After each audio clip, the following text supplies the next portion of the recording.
San Michele al Tagliamento, io e lui e anche gli altri colleghi ci eravamo proprio confrontati lungamente, e quindi le due istanze che ha fatto adesso Flavio, io chiedo il supporto di ANCI, perché noi viviamo della mezza stagione, viviamo di tante cose, però se non c'è la spiaggia, se la spiaggia non è in ordine, se non è messa in grado di funzionare, credetemi, ma non fate fatica a credermi, ci manca il core business, volete definirlo come volete, non lo so, e purtroppo oggi abbiamo fatto solo interventi di ordinaria amministrazione, la straordinaria difficilmente, e la presa di conoscenza e una strategia sulla spiaggia oggi ancora non c'è.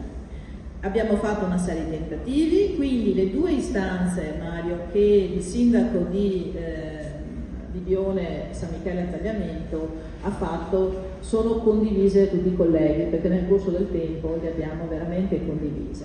L'altro grosso tema della sicurezza, i colleghi ne hanno parlato lungamente, il tema dei servizi. Ecco, mi permetto quindi di darvi un rapidissimo aggiornamento.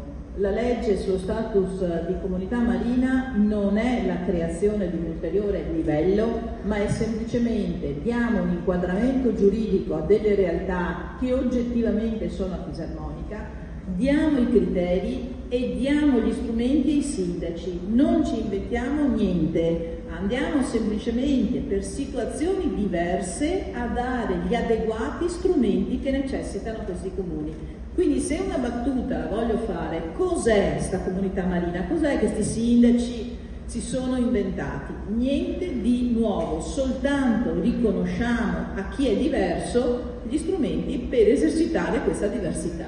Niente più che questo, che si declina come? Si declina con una serie di manovre dopo l'inquadramento giuridico. L'esempio è quello che ha appena fatto Flavio. Noi abbiamo bisogno che quando veniamo a lavorare nei vari tavoli, che siano nazionali, che siano regionali, che siano europei, si sappia che siamo quello che siamo, comunità marine che esercitano il PIL, che hanno un'incidenza sul PIL, che hanno delle presenze turistiche, e che non ci venga detto chi sei tu.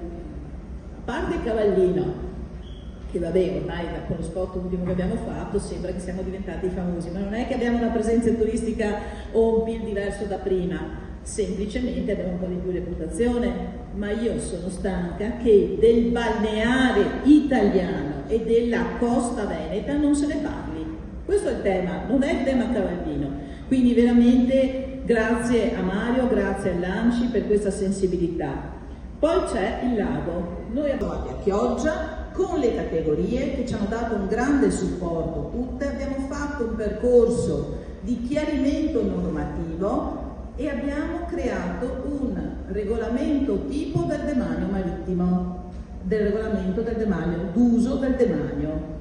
Questo regolamento tipo poi è servito alle varie amministrazioni della costa veneta che hanno calato questo documento di carattere generale nella specifica realtà. Ovvio che a Cavallino, che abbiamo la prevalenza dei campeggi, l'abbiamo adottato ai campeggi, Jesolo ha fatto un suo percorso prendendo i criteri, Caorla ha fatto il suo regolamento, Bibione sta andando avanti, eccetera, eccetera, eccetera. Senza dimenticare nessuno, ma senza entrare nello specifico, perché oggi, ripeto, siamo in gara e non intendo quindi andare oltre questo livello di riservatezza che deve esserci. Con questo strumento ci siamo preparati, abbiamo studiato, non si improvvisa nulla, si studia e si applica bene. Magari a volte anche copiando quello che fanno gli altri se sono bravi, magari sentendo una serie di avvocati che hanno dato il loro supporto sia alle categorie sia ai sindaci. Quindi a un certo punto abbiamo fatto questo lungo percorso. Regione Veneto, in questo percorso Regione Veneto ci è stata vicino, cioè l'ufficio, l'assessore, gli assessori, tutti e tre interessati da questo argomento, hanno con noi condiviso quella bozza generale. Quindi qui c'è l'assessore Calzavara, che ringrazio, però tutta la regione, tutto l'apparato tecnico.